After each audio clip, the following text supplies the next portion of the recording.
Touchdown Friday Night is sponsored by these local businesses. Hello, everybody, and welcome to Touchdown Friday Night, one of the largest high school football shows in Tennessee and Virginia. I'm Kenny Hawkins. Tonight, I got a new dance partner, and that would be News Channel 11 Sports' Mackenzie Kane. Kenny, I'm glad to be here. I'm good to be here. Glad to have you here, Mackenzie. This is the 30th year of Touchdown Friday Night. You wouldn't even thought of when I started this show. Oh, you wouldn't even thought of. With that being said, it is time to get this party started. Here's Mackenzie with our Southern Pools and Spas top tackle of the night. Mackenzie. Top Tackle is sponsored by Southern Pools and Spas. The top tackle of the night comes from the South Green Raiders. The Raiders outside linebacker Lucas Couch makes Joseph Gamble take a seat. Just right. Couch had a full extension to, Gamble that below that run up. My goodness. Kenny, that was our top tackle of the night. If you can't run with the big dog, stay off the couch. I know you got that. The big game tonight took place here in Johnson City. Sign Seal taking on Elizabeth. And now, unfortunately, because this game is being broadcast somewhere else, I can only give you the score. They're just now in the fourth quarter. They had a huge rain delay. In fact, we got our rain in Unicoi County early, and then it moved out, and we were able to get the game in without any problems. But Sign Seal and Elizabeth, and that game delayed for a while, so it is still going on. This game is now tied at 20-20. We knew it was going to be a good game. Check this out. Cherokee, last year they had a great season. They got a lot of players back, and look at this, beating Pigeon Forge tonight by the final of 34-13. We now go to Blountville, where the start of Tennessee High and West Ridge was delayed by lightning. Opening drive for the Wolves. Brody Smith takes the pitch. That is a nasty guy, and he is stuffed by the Vikings. Liam Holt for the loss. West Ridge was just outside the red zone. Quarterback Justice Hilton gets a hit while trying to make the pitch. Holt will pick up the scoop and score. He's gone 68 yards for the touchdown. It was 6-0 Vikings. The Wolves go to the air next drive. Hilton connects with Orlando Mack. The Mac is back for the big game deep in Viking territory, but on fourth down inside the red zone, the Viking defense steps up once again. Ethan Amix is stopped short of the first down to give it back to Tennessee High. The Ridge came to play some defense tonight as well. Vikings quarterback Jack Richardson keeps it, but is stopped for a big loss in the backfield by the Wolves defense. West Ridge drives inside the red zone once again. Hilton will show his toughness, taking the big hit, getting the first down. The game then went into another long lightning delay as we show you the board right here. The rain playing havoc. West Ridge would go on to beat Tennessee High tonight by the final of 30-13, and it was Cloudland. This one going on still because of the rain midway, leading Cloudland by that score 21-8. It is in the first. To Dan Boring Stadium in Fountain City we go. Game tied at 7 apiece. Dobbins Bennett taking on Knox Central. Caden Long takes the snap, keeps it himself. Great run from Long before he is brought down. Third down now, and great stop from Dobbins Bennett. Kendrick Harris right here throws it out in the flat. Get down right here, grabs it at the end, forcing the Bobcats to kick a field goal. But oh wait, it is going to be blocked. Not tonight. The field goal is no good. The Indians fall right back on it. It is Dobbins Bennett ball. Fourth down now. Handoff to Luke Lundy, who bulldozes through the defenders for a first down for the Indians. Then Levi Chappell connects with Tyree Thomas in the end zone for the touchdown. Indians at this point led the contest 13-7. As we go to the board, it looks like this. Dobbins Bennett on the road, currently leading this contest over Central. They had rain tonight as well. 20-13. Jefferson County all over Cott County tonight by the final of 41-0. Mackenzie? Thanks, Kenny. Our featured game tonight on ABC Tri-Cities took place in Unicoi County, where the Blue Devils, led by another top quarterback in Colby Jones, welcomed Class 5A David Crockett to Gentry Stadium. Early in the first quarter, 3rd and 11 for the Blue Devils. Colby Jones scrambling in the pocket, looking for that option downfield. He finds it, lets it fly. Avery Hatcher in the stride, takes it the distance 66 yards to the house. We go later in the half, 4th and 9. Jones under a little bit of pressure. He breaks the tackle, rolling to his right. He finds Avery again. Fast forward over to the third quarter. We run it right in there. That's Blaze Rice. He just dives in, and there was no question about it.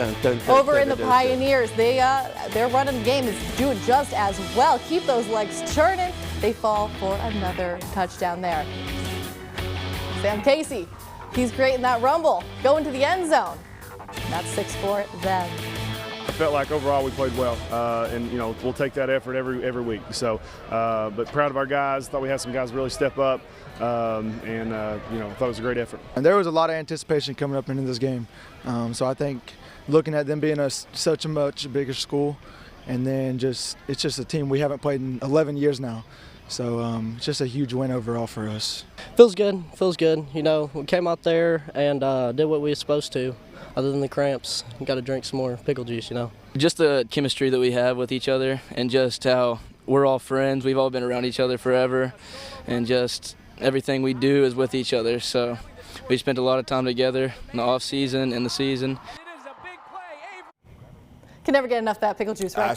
That's right. Yeah, big first win for Unicoi, 27-13. They downed Crockett, and over in Cosby, 34-7. Even bigger margin of victory. Over you.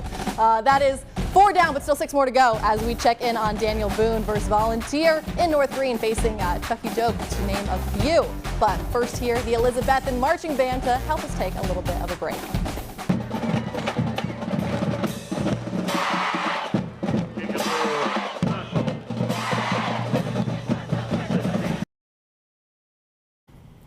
Welcome back to the show. Tonight in Churchill, something had to give between the Volunteer Falcons and the Daniel Boone Trailblazers. Neither team won a game last year, so who would stop the bleeding first? Volunteer came out hot in this one after a lightning delay, jumping on top 16-0. Blazers were driving in the second quarter, but on 4th down, Rye Stone rolls to his right, hits Judah Jackson, JJ, for an apparent first down, but Jackson can't hold on to it. The Falcons offense was soaring in this contest. Lincoln Wilson comes out of the shadow of his own goalpost. It's a Marion Graves who outjumps the defender. Can't be stopped. He takes it all the way past midfield for the big gain. Volunteer was scored just a few plays later when Wilson hits Brighton Landry for the short touchdown pass. Falcons led 22-0 in the second quarter. They would then score on special teams when the snap gets by the Blazers punter, who has to run it down and fall on it in the end zone for safety, give the Falcons a 24-0 lead. Volunteer would take a 30-0 lead in the third when Wilson hits a big tight end, Isaiah Ward, for the 10-yard touchdown. As we go to the board, it looks like this. Falcons and Daniel Boone. Daniel Boone's streak continues. Volunteer, they snap their losing streak. They win over the Trailblazers tonight by the final of 30-0, and it was Cumberland Gap beating Hancock County 18-0. Over at Chucky Doak, the Black Hole. We're hosting North Green. We got there during the third quarter with the Black Knights up 26-14 with North Green's own Oren Pierce gets a fumble recovery. North Green wouldn't score, giving it back to the Black Knights. Braden Green would take off to the house, 60 yards for 6. Chucky Doak takes a 32-14 lead. Very next kickoff, North Green's Braden Weems goes 80 yards through the traffic. We wouldn't show this unless he scored, right? All the way down. That's in for the touchdown. 2-point conversion's good. Few drives later, Chucky Doak's Braxton Lowe picks off Thomas Darnell for another turnover. As we go to the board, it looks like this. A lot of big scores in this contest. It was final. Chucky Doak beating North Green tonight. That final 39-30, and it was Greenville all over Morristown West by the final of 35-0. Mackenzie? That's right, Kenny. Over to South Green. They were taking on Morristown East for their season opener and got it started with a bang.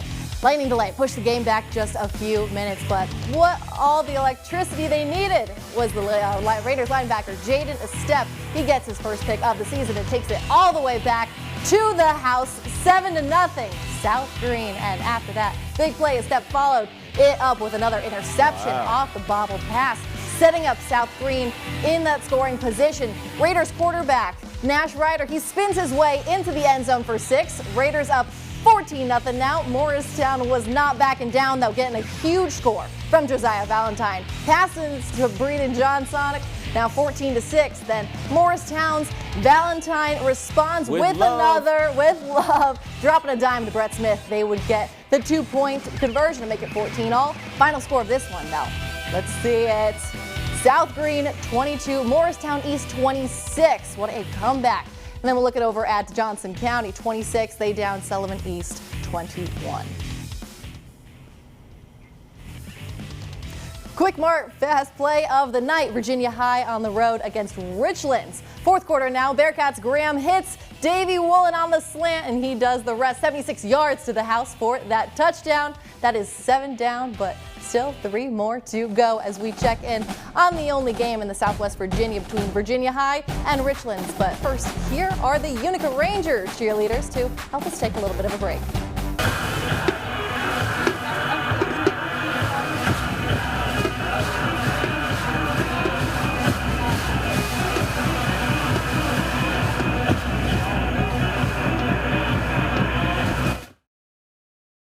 Welcome back to the show, everyone. It was a great evening on Stony Creek as Happy Valley took on Unica. Not Unica, but Unica.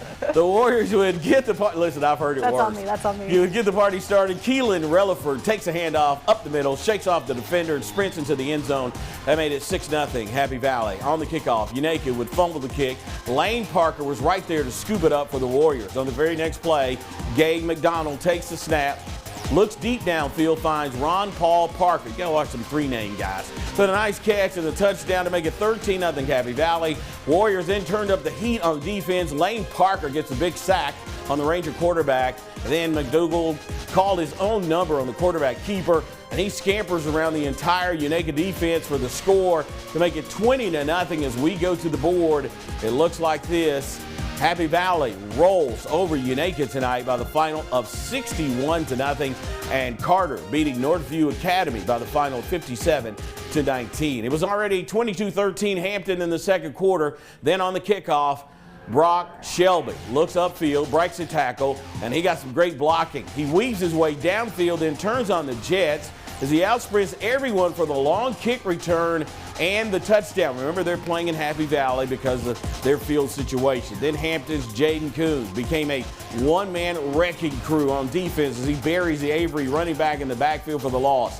Then on offense, Connor McKinney lost one downfield, and Coon comes up with a spectacular catch deep in Avery territory. That set up the short touchdown run by Peyton Townsend, making 38-13 Bulldogs. Next possession, McKinney rivals one across the middle. He finds Sage Milhorn. Milhorn makes a great catch, rumbles, stumbles, bumbles into the end zone, and this one was getting out of hand as we go to the scoreboard. Hampton would roll over Avery County, North Carolina by the final of 60-19. Alcoa, look at this. It's been a long time since these two teams have played the first game of the year. Alcoa beats Maryville tonight by the final of 28-21. McKenzie? Heck of a day for the home teams, right, Kenny? Yep. The Blue Tornado in the Carolina Blues 70s throwbacks on the first drive. We see Richlands would probably want this thrown back as it goes through the receivers, hands into Caden Law's claws for the pick six. PAT was no good after that. But I didn't know you could rhyme. No good. There's lots you got to know about me, Kenny. Yeah, Bearcats up 6-0. And then we go to the Blue Tornado Storm, right back through, get the ball back past midfield. Andrew Boyd rolls out to his left, fires across the middle to that wide open Riley Perkins over there. Now it's 6-7, Richlands up. Second quarter, Virginia High strikes again when Dion Graham keeps it to the outside and in for the short yardage score. 2-point conversion failed, but Bearcats led 12-7. Fourth quarter now, the Bearcats Graham hits Davey Woolen on the slant, and he does the rest. 76 yards to the house for the touchdown. Another failed 2-pointer after that. It was 18-14 Virginia High. Bearcats hang on to win it, 32-21. I guess I spoke too soon. Good day for the home team. That'll do it for our high school football coverage tonight. But if there is a highlight or game you missed, then please log on to our website, WJHL.com. Short after the show, when we come back, Kenny wraps up the day in sports. Stay with us.